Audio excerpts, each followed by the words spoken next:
Hey, Good Fox here. Today I'm going to talk about the worst cards in MUT 17, or what I like to call the Masters of None. What I'm looking at are cards that are bad for their cost. It doesn't take a genius to tell you a bronze card isn't very good, and I'm going by the performance you'll get out of the card versus the price you have to pay for it. I'm mainly looking at auctionable cards, though, since they are easily acquirable by everybody. I do talk about one unauctionable Man of the Month card below, so let's get to it right off the bat. Matt Forte, 85 overall halfback going for 13K. What's this card supposed to be? You can say a receiving back. I say Theo Riddick, 77 overall card, can do it just as well for a lot less coin. He's too slow to be a threat, Forte.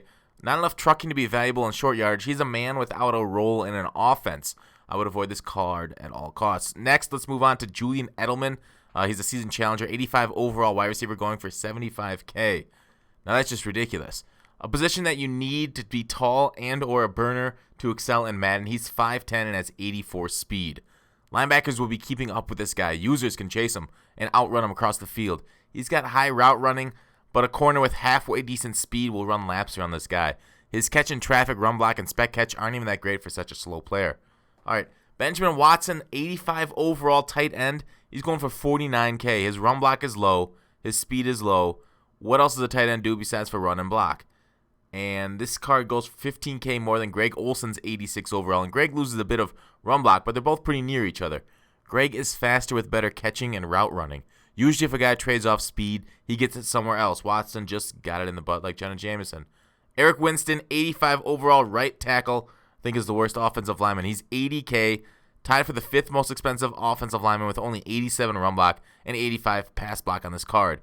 He's got decent mobility, but right tackle, it's kind of in a bad spot right now. Might be worth it to look at another position to fill in or go budget here for a while until we get a better right tackle released by EA. Mitchell Schwartz, I think, he's a third of the cost, but I think is a better right tackle than Winston. All right, next up, Cameron Wakes, 87 overall left end. The signature series is going for 72K. He's got 78 block shed, so he's absolutely terrible against the run. His 92 power move is elite, but he possesses only 79 speed, which means he won't be able to get around the corner effectively to chase down quarterbacks or running backs. You know, he's got 3-4 and speed with bad 4-3 ends block shed. Just a bad combination. You know, a master of none. You know, on to outside linebacker. Paul Kruger is a team hero, but he might be the worst elite in the game. He's unauctionable, so let's talk about other outside linebackers that don't seem to have quality stats too. Tom Bahali and Terrell Suggs are both disasters. 75 speed on both of them is terrible.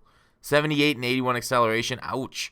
And they don't have that 90-plus block shed that you need to be able to make up for that lack of edge-setting speed. Don't get me wrong, their block shed is in the mid to upper 80s. It's still good, and they both have 90-plus power moves, but I don't think their good peripheral stats are enough to make up for the lack of speed and elite edge-setting abilities like I talked about. You just can't chase down those running backs or quarterbacks efficiently with that, slow-moving cones on the field.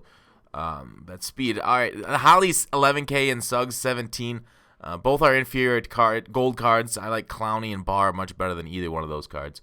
On to corners, Richard Sherman, 90 overall, 85 speed on a card that goes for like 380, 400,000 coins.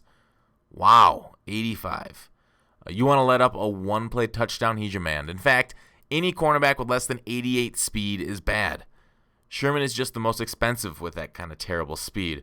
And on to free safety, Rashad Jones. Generally, safeties are slower than cornerbacks, but 84 speed for 40K, LOL. Let's get, that is the end of my list. What I think are the worst players in the game. You know, the general rule is to not invest into slow players because Madden, speed is OP. I've said that dozens of times. So for the first stat you should always look for on a player, except for maybe like defensive tackle and offensive lineman, is speed. But otherwise, let me know what guys you think are overrated or overpriced right now by the market. And tell me in the comments, and we'll have a nice little discussion. All right, thanks for watching. Call to action. I'll see you tomorrow.